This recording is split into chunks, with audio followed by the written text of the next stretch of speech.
When you think of wildfires, you may think of destruction, skeletal forests, property loss, and lives forever changed. But fires can also bring rejuvenation.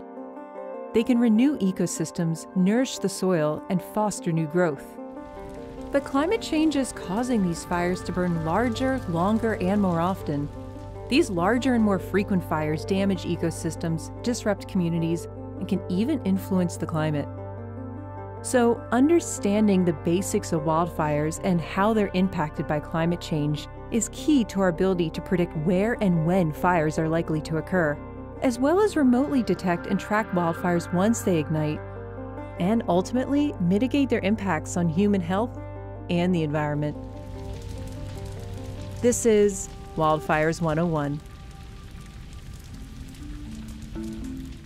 The first thing you should know is that wildfires require 3 key ingredients: fuel to burn, the right conditions, and a source of ignition. But what does that actually mean? So fuel, like needles, leaves, or wood on the forest floor, is rarely a fire's limiting factor.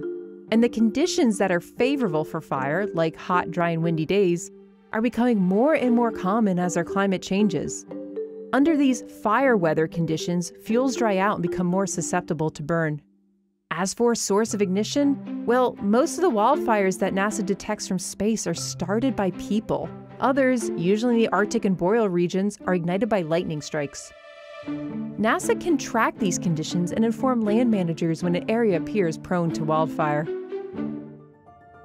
Every day, NASA is able to detect thousands of new fires from space.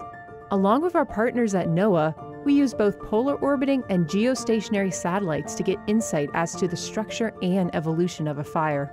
Geostationary satellites remain fixed in relationship to the globe, giving us new images of one hemisphere every 5 to 15 minutes. However, the resolution is usually coarser than that of polar orbiting satellites, which will pass over a fire twice per day. From over 500 miles above the Earth, these orbiting satellites will detect and characterize thermal anomalies, locations on the Earth's surface that are hotter than their neighbors that can indicate burning associated with new or existing fire events. Importantly, these instruments can detect fires at night, a time when wildfires typically lay down and smolder. Since the majority of large wildfires last for multiple days, the ability to track them both day and night is instrumental to helping land managers combat the blazes.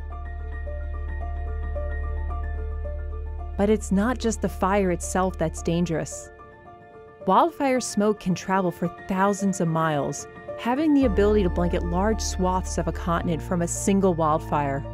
Smoke from wildfires can reach high altitudes, between 3 to 6 miles, and travel with prevailing winds.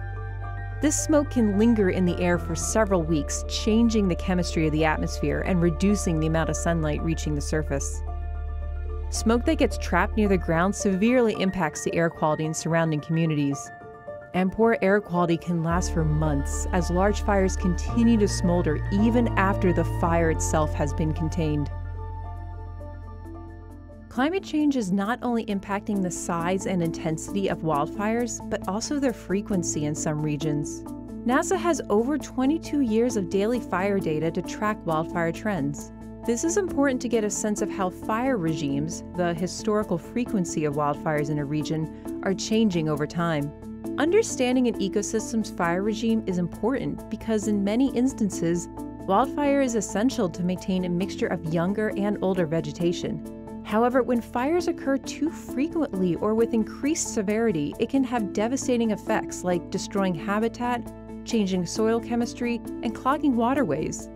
Not to mention releasing greenhouse gases like CO2 and aerosols into the atmosphere. NASA can study wildfires' impact on the landscape by measuring burn scars, as well as tracking vegetation loss and rate of regrowth. Having an accurate assessment of a landscape post-fire is a key part of understanding how ecosystems recover over time. NASA's ability to not only track wildfires, but also the conditions that lead to them, is essential to our ability to mitigate their impacts. We're working with land managers and those on the front lines to give them the tools, including near real-time data, to help them make decisions to minimize the risks and plan for the future.